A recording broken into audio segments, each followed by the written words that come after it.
ಮನ್ನೆಕೋಟೆ ಗ್ರಾಮದ ಚಂದ್ರ ತನ್ನ ಸ್ನೇಹಿತನ ಜೊತೆಗೆ ಈಚರ್ ಲಾರಿಯಲ್ಲಿ ಬೆಂಗಳೂರಿಗೆ ಹೋಗಿದ್ದ.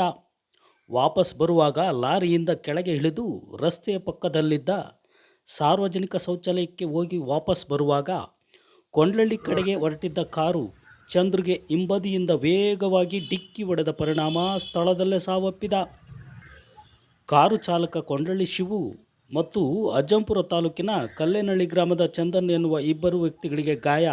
ಇಬ್ಬರು ಆಸ್ಪತ್ರೆಯಲ್ಲಿ ಚಿಕಿತ್ಸೆ ಪಡೆಯುತ್ತಿದ್ದಾರೆ. ಈ ಘಟನೆ ನಡೆದಿರುವುದು ಚಳ್ಳಕೆರೆ ಸಮೀಪ ರಾಷ್ಟ್ರೀಯ ಹೆದ್ದಾರಿ. ಬೆಳಗಿನ ಜಾವದಲ್ಲಿ ನಡೆದ ಘಟನೆ.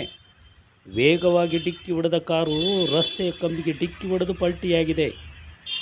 ಸ್ಥಳಕ್ಕೆ ಚಳ್ಳಕೆರೆ ಪೊಲೀಸರು ಭೇಟಿ, ಪ್ರಕರಣ ದಾಖಲು.